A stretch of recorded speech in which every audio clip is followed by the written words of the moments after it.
Hey, what's up guys? So have you ever wondered why we never got a Grand Theft Auto game outside of the US that was made in 3D? Well, thanks to an article from Chris Scullion at VGC, we now know from an interview with Dan Houser, who's the former writer for Grand Theft Auto and Red Redemption.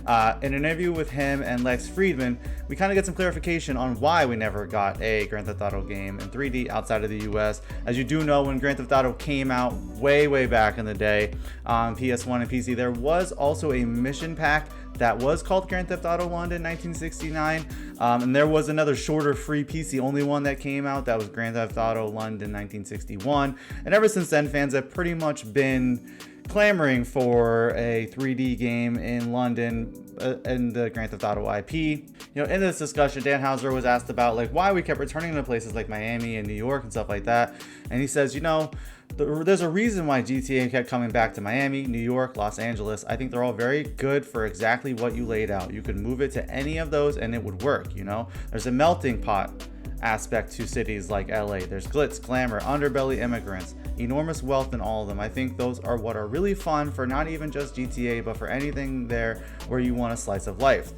It's almost like a psychotic version of a Dickens book. He did it with London, you know, the psychotic version of all these kinds of characters in a melting pot. Any of these global cities work well for that. Then we started to talk about London, and he brought up how we did have those mission packs and asked Houser, like, why haven't we had the opportunity to go back to them? And in response to this, he said, I think for a full GTA game, we always decided there was so much Americana inherent in the IP.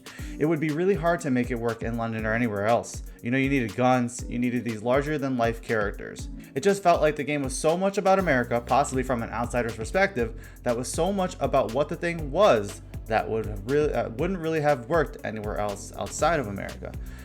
This is just an interesting article. Definitely go to VGC and check it out. There's a whole lot more information here. It's kind of funny to think about that we did get like a DLC, I guess back then they called them mission packs outside of the US, but that they really don't believe it would ever work.